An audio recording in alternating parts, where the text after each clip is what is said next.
Assalamualaikum warahmatullahi wabarakatuh. Perkenalkan, nama saya Khairul Anwar dan di samping saya ada Alfi, Vira, Atika, dan Herdi. Kami dari kelompok 2, kelas 11 TKJ 1 akan menampilkan hasil laporan kerja kelompok kami yang berjudul Teknologi Komunikasi Data dan Suara. Yang pertama, bab 1, yaitu latar belakang. Pada mulanya sebuah komputer hanya dapat digunakan secara individu berdiri sendiri. Namun perkembangan teknologi digital telah memungkinkan sebuah komputer untuk dapat berkomunikasi dengan komputer lain secara sederhana dengan menggunakan sebuah kabel dan pelabuhan komunikasi. Komunikasi data adalah pertukaran data antar dua perangkat melalui beberapa bentuk media transmisi, yaitu kabel dan nirkabel. Untuk terjadinya data komunikasi, perangkat harus berkomunikasi menjadi sebuah bagian dari sistem komunikasi yang terdiri dari kombinasi dari hardware, perangkat keras, dan software perangkat lunak.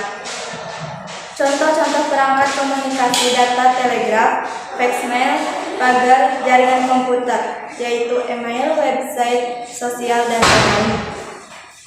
Dan contoh-contoh komunikasi suara antara lain telepon, televisi, dan radio. Rumusan masalah. Yang pertama, sejarah singkat perkembangan komunikasi. Yang kedua, pengertian teknologi komunikasi data. Yang ketiga, pengertian teknologi komunikasi suara. Yang keempat, contoh-contoh perangkat komunikasi data. Yang terakhir, contoh-contoh perangkat komunikasi suara. Tujuan: untuk mengetahui sejarah singkat tentang perkembangan komunikasi. Yang kedua, untuk mengetahui apa itu komunikasi data. Yang ketiga, untuk mengetahui apa itu komunikasi suara. Yang keempat, untuk mengetahui contoh-contoh perangkat komunikasi data. Yang terakhir, untuk mengetahui contoh-contoh perangkat komunikasi suara. Selanjutnya kita masuk pada bab 2, yaitu tentang pembahasan materi. Yang pertama, sejarah perkembangan komunikasi. Berdasarkan penemuan para peneliti sejarah, dapat dikatakan bahwa manusia awal mulanya belum mengenal bahasa dan huruf. Untuk dapat berkomunikasi, manusia menggunakan bahasa tubuh dan suara. Kemudian mencoba berkomunikasi lewat gambar dan lukisan. Sampai sekarang, jejak-jejak peninggalan manusia zaman prasejarah masih bisa ditemukan seperti lukisan yang dibuat di dinding gua. Setelah ditemukan bahasa dan tulisan, cara berkomunikasi manusia mulai berubah. Secara umum, manusia berkomunikasi secara langsung dan tidak langsung. Secara langsung yaitu bertatap muka dengan lawan komunikasinya dan berbicara menggunakan bahasa yang saling mengerti. Kemudian, secara tidak langsung dapat menggunakan surat. Selain itu, beberapa sandi khusus dalam berkomunikasi juga telah dikembangkan manusia seperti sandi Morse, semafor, dan sandi-sandi lainnya. Yang kedua yaitu pengertian komunikasi data. Komunikasi data adalah proses pengiriman dan penerimaan data atau informasi dari dua atau lebih alat seperti komputer, laptop, telepon genggam, printer, dan alat komunikasi lainnya yang terhubung dalam sebuah jaringan, baik lokal maupun yang luas seperti internet. Pada dasarnya, komunikasi data merupakan proses pengiriman informasi di antara dua titik menggunakan kode biner melewati saluran transmisi dan peralatan. Bisa antara komputer dan komputer, komputer dengan terminal, dan komputer dengan peralatan atau peralatan dengan peralatan. Pengertian lain dari komunikasi data yaitu transmisi data elektronik melalui beberapa media seperti kabel koaksial, fiber optik, microwave, dan seterusnya. Sistem yang mungkin terjadi transmisi data sering disebut sebagai jaringan komunikasi data. Yang ketiga yaitu pengertian komunikasi suara. Komunikasi suara adalah bentuk komunikasi yang dilakukan dan terjadi melalui media audio. Komunikasi itu sendiri didefinisikan sebagai suatu proses seseorang atau beberapa orang, kelompok, organisasi, dan masyarakat yang menciptakan juga menggunakan informasi agar terhubung dengan lingkungan dan orang lain. Sedangkan media audio itu sendiri adalah media untuk menyampaikan pesan yang akan disampaikan dalam bentuk lambing-lambing auditif atau disebut dengan suara, baik verbal ke dalam kata-kata atau bahasa lisan maupun non-verbal. Jadi, komunikasi suara adalah proses seseorang untuk dapat bertukar informasi dan berinteraksi dengan orang dan lingkungannya melalui lambing auditif atau audio, baik dalam bentuk komunikasi verbal maupun non-verbal. Selanjutnya ada contoh-contoh perangkat komunikasi data. Yang pertama ada modem. Modem berasal dari singkatan modulator dan modulator. Modulator merupakan bagian yang mengubah sinyal informasi ke dalam sinyal pembawa atau carrier dan siap untuk dikirimkan. Sedangkan demodulator adalah bagian yang memisahkan sinyal informasi yang berisi data atau pesan dari sinyal pembawa yang diterima sehingga informasi tersebut dapat diterima dengan baik. Modem adalah alat komunikasi dua arah. Setiap perangkat komunikasi jarak jauh dua arah umumnya menggunakan bagian yang disebut modem, seperti VSAT, microwave radio, dan lain sebagainya. Namun umumnya istilah modem lebih dikenal sebagai perangkat keras yang sering digunakan untuk komunikasi pada komputer. Yang kedua adalah kabel jaringan, merupakan sebuah perangkat keras komputer yang mana bentuk seperti kabel serta dirancang khusus untuk memenuhi kebutuhan sebagai penghubung. Kabel jaringan digunakan agar bisa menghubungkan dari satu perangkat jaringan ke perangkat lainnya, ataupun menghubungkan dua hingga lebih komputer untuk dapat berbagi daya. Kabel jaringan berperan sebagai media transmisi yang terarah di dalam jaringan komputer. Yang ketiga ada router. Router adalah perangkat jaringan yang beroperasi di OSI layer 3, network layer. Layar ini terkenal dengan pengalamatan jaringan menggunakan IP address, sehingga router berperan sebagai penghubung atau penerus paket data antara dua segmen jaringan atau lebih.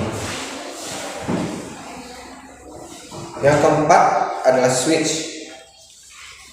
Switch adalah perangkat jaringan yang beroperasi di OSI layer 2, data link layer. Perangkat tersebut sebagai penyambung atau konsentrator dalam jaringan. Berbeda dengan hub, switch tidak dapat mengalami kolision karena switch dapat mengenal MAC address atau physical address, sehingga switch dapat memilah data yang akan ditransmisikan. Dan yang kelima adalah repeater. Repeater adalah perangkat yang berfungsi memperluas jangkauan sinyal Wi-Fi sehingga wilayah yang tidak dapat menangkap sinyal Wi-Fi bisa menangkap sinyal Wi-Fi. Harus ada dua alat untuk repeater, yaitu alat untuk menerima sinyal dari server atau klien dan alat untuk menyebarkan sinyal Wi-Fi atau access point. Selanjutnya itu contoh-contoh perangkat komunikasi suara. Yang pertama itu radio. Radio adalah bentuk komunikasi audio yang paling sering kita jumpai dan paling umum digunakan dalam masyarakat. Radio merupakan perlengkapan elektronik yang dapat digunakan untuk menyiarkan berita yang bagus dan aktual. Selain itu, radio juga dapat digunakan untuk mengetahui beberapa kejadian-kejadian atau peristiwa penting yang baru saja terjadi melalui siaran. Yang kedua ada CD dan DVD. CD atau compact disc dan DVD atau digital compact disc adalah media penyimpanan file audio yang digunakan untuk merampingkan sistem penyimpanannya. Selain itu, CD dan atau DVD mampu menyimpan file yang cukup banyak dan besar, dan kualitas yang dihasilkan juga sangat bagus. Alat untuk memutar CD atau DVD adalah CD player dan DVD player. Yang ketiga, audio digital atau WAV. WAV adalah format penyimpanan file audio yang dirancang dan dikembangkan oleh Microsoft dan IBM. Alat yang dapat digunakan untuk memutar WAV adalah iPod. Selanjutnya adalah kaset. Kaset adalah sebuah alat penyimpanan file audio yang berbentuk pita kaset. Kaset juga sangat jarang ditemukan saat ini karena banyak orang yang sudah mulai menggunakan CD atau flash disk. Setiap kita kasih file audio yang berdurasi setiap 1 jam setiap sisanya. Kualitas suara yang dihasilkan sangat bagus. Alat untuk membuat kaset